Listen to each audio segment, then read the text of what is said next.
So it's a privilege to honor and welcome our next speaker, Professor J. Malik Peiris. It's a name and his research is synonymous with excellence in the field of virology. Professor Peiris is chair and professor of virology at the School of Public Health at the University of Hong Kong, and as many of you here know, was the recipient of the 2021 John Dirks Canada Gairdner Global Health Award, one of the highest accolades in global health. Dr. Peiris, along with his colleague Dr. Yi Guan, was recognized for his remarkable contributions to understanding the origins and control of newly emerging infectious diseases in Asia, particularly zoonotic influenza and the outbreak of SARS. His work has truly shaped how the world approaches infectious disease surveillance and identifying the source of outbreaks to developing strategies for diagnosis and control. As someone who joined Moderna, I think at the height of the COVID-19 pandemic, I've been witness firsthand to how crucial expert insights and truthful, confident scientific guidance are in the fight against emerging infectious disease, whether that was the 2009 swine flu, the emergence of MERS, or the COVID-19 pandemic. Dr. Peiris's insights have provided valuable guidance to health professionals and policymakers worldwide. His groundbreaking work continues to shape not only how we continue to respond to infectious disease, but also global work in a time when quick, decisive action has been critical. His insights have helped inform the strategies that have saved lives and improved public health outcomes worldwide. Please join me in welcoming Dr. Peiris.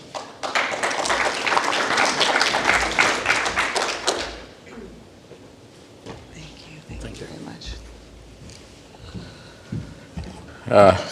Thank you for this invitation to take part in this symposium, and I've really enjoyed the last few days of science as part of the Gairdner week. So I will be talking about something slightly different, I guess, than the CEPI mission that was undoubtedly fundamentally important, and we heard how effective it can be. So, let's see. Yeah, so I don't have to go into this. You heard an excellent example of the CEPI mission at work, the 100-day mission, etc. But I think we do have to keep in mind how fast pandemics spread, particularly respiratory pandemics. So that data is from serial epidemiological studies we did in 2009. You remember 2009 April, we heard about a new influenza virus, the so-called swine flu H1N1. And as you can see there, by September, that is just 4 or 5 months after hearing about the new virus, 40% of children had been infected with this new virus. Now, influenza is an agent where we know how to make vaccines, but you still have to make the vaccine to this new virus and get it delivered. What you see next is, so I may not, yeah. So this is on the ground, the situation in the United States. The early peak that you see is the peak of infection of the 2009 pandemic, the first wave, and the green and red is the vaccine rollout. And again, a vaccine that we know how to make. We have the infrastructure in large scale to make and deliver, and this is data from the United States. So I think the point I'm trying to make is that while clearly we are making great strides and fundamentally important strides in improving speed and capacity of vaccine development, there are a number of other things we also should not forget in the broader issue of pandemic preparedness. And this is from a cartoon. I mean, and in blue, what you see are the issues you need to address after a novel outbreak is detected, the diagnostics, surveillance, healthcare capacity, vaccines, therapeutics, etc. But then there's also the upstream side of it. But because as we know, pandemics come from animals to humans, by and large. These are novel viruses that jump from animals to humans. Now, of course, it has been argued that since we can never predict a pandemic virus, why do we need to worry about this upstream part of it? Just let us focus on better downstream response. a perfectly valid argument. Because I think trying to predict pandemic pathogens is a mug's game, although I'm not sure whether my later speakers will try to address some of the risk assessments that we do for things like influenza. But so why worry about this upstream aspect? Now, this cartoon basically just shows you the ecology that we live in and how emerging infections spill over to humans and lead to pandemics. So most of these are viruses they are mainly viruses, they are mainly RNA viruses, there could be bacteria as well, largely in wildlife, which spill over to domestic livestock, and very, very occasionally spill over to humans. And where can we intervene? I mean, obviously, if we recognize the human outbreak very early on and intervene early, we can reduce the scale of this, the peak, the size of the epidemic. If we can even intervene earlier on, you can almost abort the outbreak. But what I'm really talking about is what I call source prevention, or generic measures that we can take to reduce spillover and pandemic emergence. Now, I'll just illustrate that with a couple of examples. And of course, if you're trying to do this, we can't do this in our silo in the human health sector, because this is a broader ecological problem. We need our animal health colleagues, environmental experts, etc. So when you go back to 2003 and SARS, the virus basically really came to attention in February 2003. The etiological agent was identified, and the outbreak, the global outbreak, was indeed contained within 3 or 4 months, which was quite amazing. And as that was happening, the question was, where did this virus come from? So my colleague Yi Guan, who was the co-recipient of the Gairdner Award a few years ago, together with me, went into these wild game animal markets in Guangdong. Guangdong is the province next to Hong Kong, Guangdong is where the outbreak started, SARS coronavirus 1. And he sampled some of these wild game animals in the markets, because there had been some suggestions that the very, very early cases were occupationally linked to these markets. And what he found was evidence of a SARS-like virus, very closely related virus in a number of these animals, civet cats, raccoon dogs. And also, testing the blood of these people, about 20% of people working in these markets had antibody to SARS-1-like virus, although they never reported being sick. They didn't have the full-blown SARS. So presumably, they had been infected with a precursor virus, which wasn't as pathogenic, and recovered. So it then took, at that point in time, and these results were reported by May, June already. The results were available. They were reported to WHO, to FAO, to the Guangdong public health authorities, but they were very hesitant to act because, well, the outbreak was gone. Why do we want to intervene in a very lucrative market, etc.? Until December and January, December 2003 and January 2004, there were 4 more cases of SARS, and in each case, it again arose from a market, and you could now clearly show the new patient and the source market, the viruses were almost identical. So it was spilling back from this market reservoir back to humans. So that was the time that the Guangdong authority decided to take steps and shut these markets down. And I'm convinced that that step prevented the reemergence of SARS. If these steps had not been taken, we would have contained the outbreak, by June, July 2003, we would have been in another outbreak pretty soon thereafter.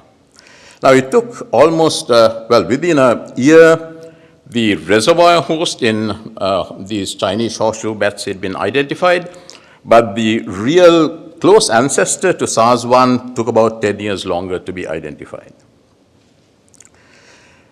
So we come to COVID-19, and you'll recall that some of the early cases were clustered in this seafood market, what is called the seafood market in Wuhan, the Huanan seafood market. I don't have to go into all the theories that have come up as to how COVID emerged.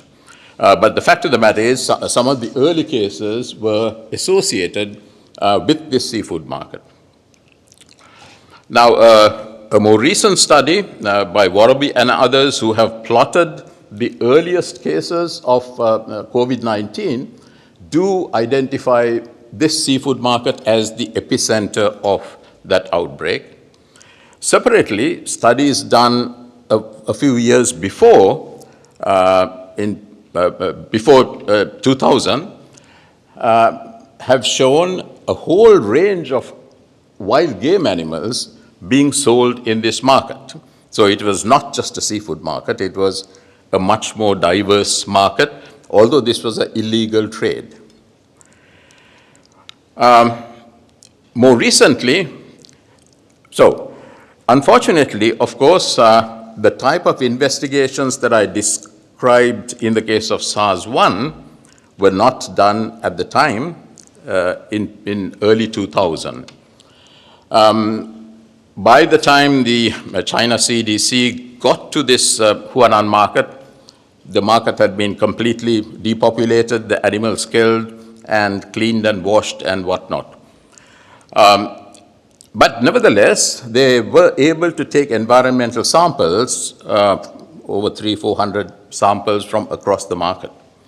And they reported that there was SARS coronavirus present in the environment, but that's not surprising. People who get sick may be coughing and contaminating the environment. And they initially reported analysis a long time later, actually, just only last year, about these environmental samples. But more recently, just a few weeks ago, the group of Christian Anderson, Awardee, and others have looked at the deep sequencing data from that environmental sampling of the market, of this Huanan market.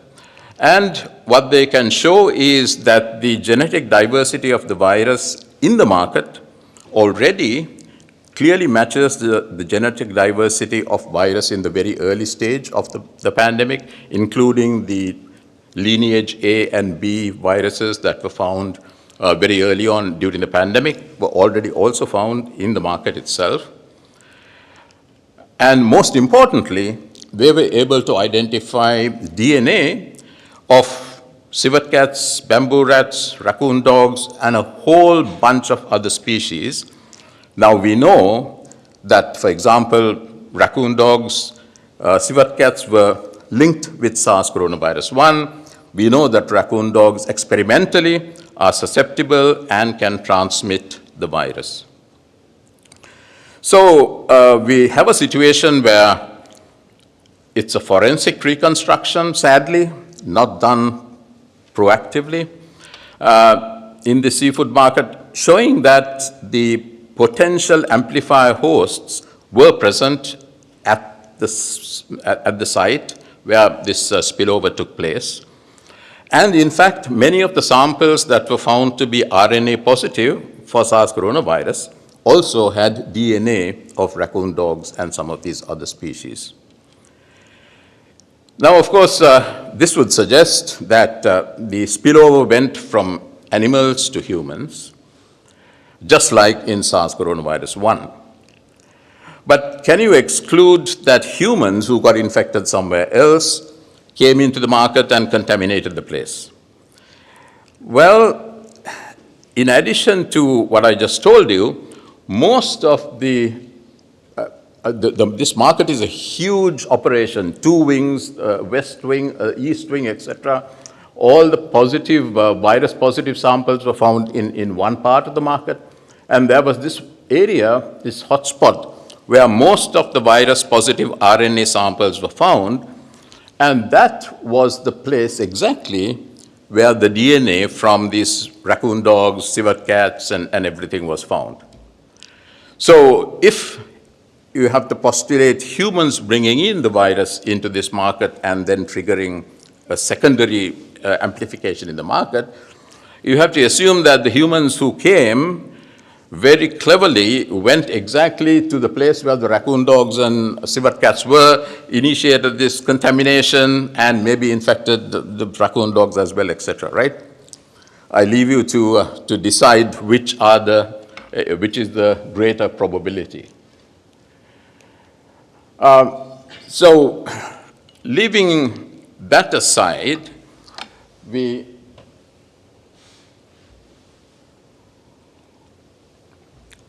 also have lots of evidence of wild game animals carrying lots of dangerous viruses. So these are 2 recent studies done from the wildlife trade showing multiple mammalian infecting viruses, and also the farmed fur trade, again carrying huge amounts of quite concerning viruses amongst them.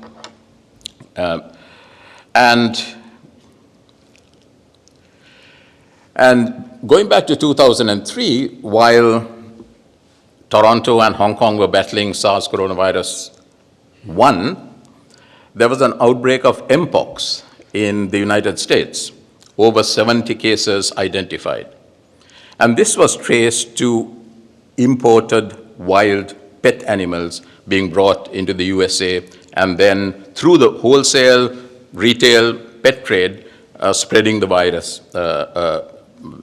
as I said, to over 70 individuals.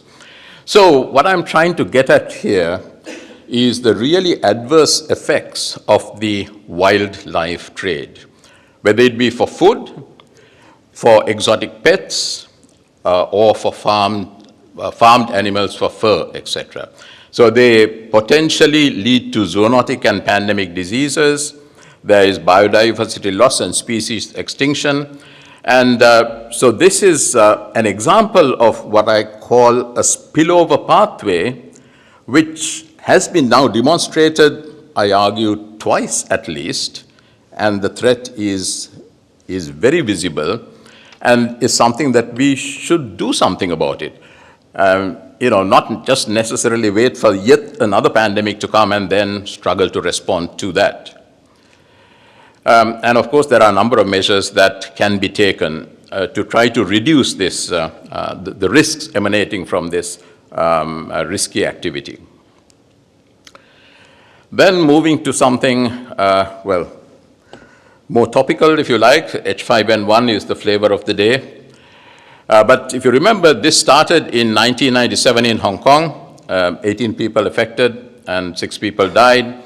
The source of infection was identified to be these live poultry markets. And the culling of all poultry in Hong Kong at that time brought that outbreak to a halt. However, after the outbreak was contained, active surveillance we were doing in Hong Kong showed the virus hadn't disappeared from the wider region. We had contained it in Hong Kong, but it was still present in the wider region. So we took great steps to try to understand exactly, as I told you, the spillover was happening from these live poultry markets to humans, and we showed that what was happening is the virus comes very occasionally to these live poultry markets, but the poultry market functions as an amplifier venue. I mean, the virus gets in, it'll persist for months and months. So we introduced interventions in these poultry markets. For example, just making sure that the live poultry are emptied at the end of the day and the market is empty overnight reduces the virus carriage very dramatically. As you can see here, this is 14 years of data of not H5N1, but another influenza virus. So showing evidence-based interventions, because banning consumption of live poultry wholesale in a culture, a Cantonese culture, is quite challenging. So what we were able to do is to, by understanding exactly the critical points where we can intervene, risk reduce, and indeed other measures as well, biosecurity, vaccination of poultry, etc. So from 1997 to now, we haven't had a single case of human H5N1. We have had hardly any cases of poultry H5N1 either, even though we regularly see wild birds with virus detected in Hong Kong.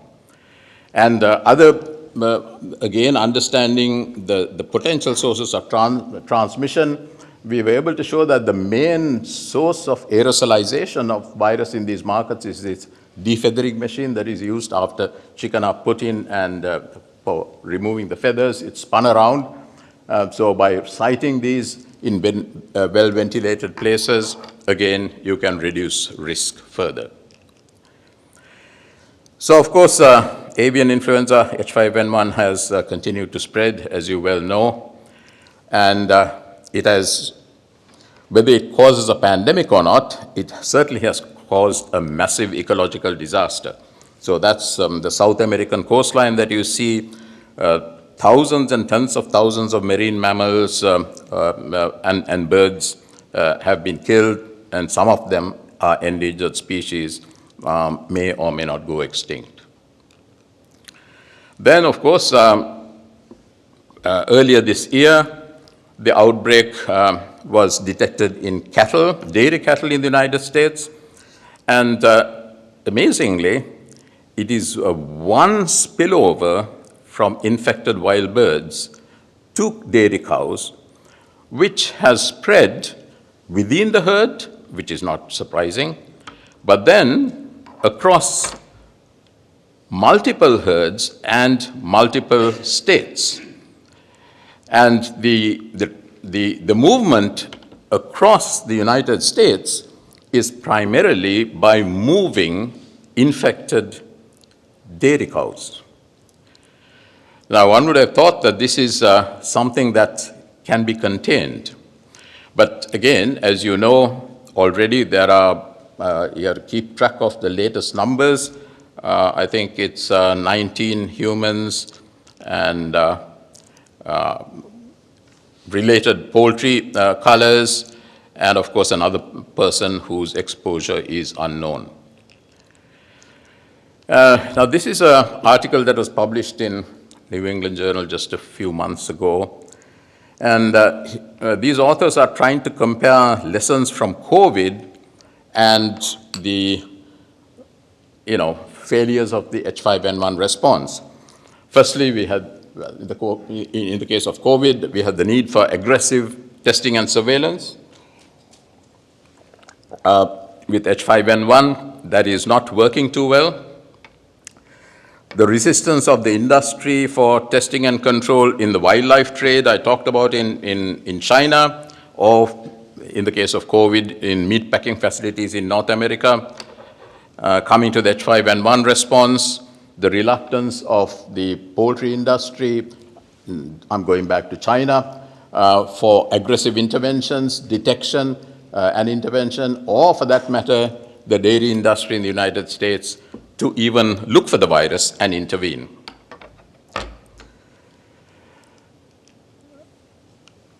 There are other comparisons. For example, migrant workers in dorms in Singapore were an epicenter of the outbreak in Singapore, and we have parallels with migrant workers in dairy farms in the United States who are evading testing. They are not appearing for testing. The fractured lines of jurisdiction in disease control are posing problems, and this, I think, applies to many countries and is something that we really have to pay attention to. The commercial interests dominating the trade, for example, the illegal wildlife trade in the emergence of COVID, or the short-term interests of the dairy industry in the case of the H5N1 response. So I don't have to belabor this point, but I think it just shows that we are really not well prepared to deal with infectious disease outbreaks. And finger pointing doesn't help. I think we just need to get our own house in order wherever we are. Now, I painted a fairly bleak picture, but there's another avian influenza virus that emerged on the scene in 2013, H7N9. And there were quite a number of deaths. In fact, there have been more deaths with H7N9 than with H5N1 in human deaths. But interestingly, from 2017, there's only one zoonotic case. So what happened? One of the things that happened was 2017 was when China introduced H7 vaccine in poultry. And what you can see here, the red lines is detections in poultry. The black lines are the human zoonotic cases. And from the time of the introduction of the vaccine, the virus hasn't disappeared, but definitely the intensity of virus activity has been much, much reduced, and human spillover has almost disappeared. Now, there may be other reasons in addition to the vaccine. There's been some suggestions that the virus has also changed. But nevertheless, this gives an example of how early intervention can really reduce risk of future problems that you might have to deal with, like H5N1. Now, in the last few minutes, I just want to come to the other side of this equation, leaving aside vaccines, because there are a number of people much better qualified than me to talk about vaccines in the next few sessions. The other responses, like the testing, surveillance, and risk assessments that we need to take. So this is a slide that I borrowed from Stephen Riley, which he presented in the options meeting a few weeks ago. And as he pointed out, what we need to decide, and decide very early in the face of an outbreak, are how aggressively we intervene to try to contain that outbreak. And as he says, this is driven by two factors, considerations. Firstly, the reproductive number, how quickly the virus is spreading, and on the other axis, the case fatality rate. So just hypothetically, let us say you have a virus with low case fatality rate, which is spreading very containably, quite slowly. Then the urgency for intervention is much lower. On the other hand, if we have a virus which has a high case fatality rate, even if the R0 is low, you really do need to consider active and strong interventions to dampen down the outbreak, at least until vaccines become available. Now, how do we establish these R and the IFR early? So this shows when you have an epidemic, what are the questions that you have? Firstly, is it a true outbreak? Is there human-to-human transmission? What are the transmission kinetics? What is the severity? Can we intervene? Should we intervene? Etc. So this is where testing, contact tracing, and public health interventions become critically important. Now, this is also a very useful chart to understand what makes it possible to control an infectious disease outbreaks. Here is the reproductive number, R, and this is the proportion of transmission that takes place before symptoms appear, before the person is overtly diseased. So you can see here that HIV clearly, they are transmitting long before symptoms appear. So that's an extreme case. But the interesting point here is that the reproductive number of SARS coronavirus 1, influenza, and SARS coronavirus 2 in the early stages in early 2020 are actually very similar. So how is it that SARS coronavirus 1 was contained, whereas SARS coronavirus 2 was not contained? And that is primarily due to a very fortuitous aspect of the SARS coronavirus 1 disease pathogenesis, where early in the disease, so this is the time of symptom onset, early in the first 4 or 5 days of disease, there was very little virus in the upper respiratory tract. It was by the end of the first week that you had high concentrations of virus and high levels of transmission. Now, in the case of COVID-19, we showed by end of January 2020 that the profile of transmission or pathogenesis was extremely different. Here, in the case of COVID, in fact, even before onset of symptoms, patients are shedding virus, and it behaves more like flu. So in that paper that we published in February 2020, we said the viral load pattern of SARS coronavirus 2 resembles that of patients with influenza, and it will require strategies very different to those that were successful in containing SARS coronavirus 1. Now, the other factor that you need to assess really is disease severity. Now, this might look easy, but extremely difficult. So I'm going back to 2009, the pandemic. So up here, these are the case fatality estimates based on laboratory confirmed cases. So you can see that it's about 1 in 100 people were estimated to die of confirmed cases of the 2009 pandemic in the early phase of the pandemic. However, the problem is that what we cannot, in that early phase, estimate this asymptomatic iceberg. We don't know whether it's a big iceberg or a small iceberg, and the only way you can establish that is by doing large-scale population-based serological studies right through that early stage of the pandemic. And when you look at serology to ascertain this denominator, you find 100-fold lower case fatality rate. And these are some of the earlier studies, again, came from our own group. So again, it highlights the importance of doing population-based serology, and we also showed that you can just use blood donor samples and opportunistic blood from hospitals to do these studies. So in summary, I think I was trying to highlight that identifying pathways of zoonotic spillover provides generic options for pandemic prevention, and this has to be done in a One Health framework.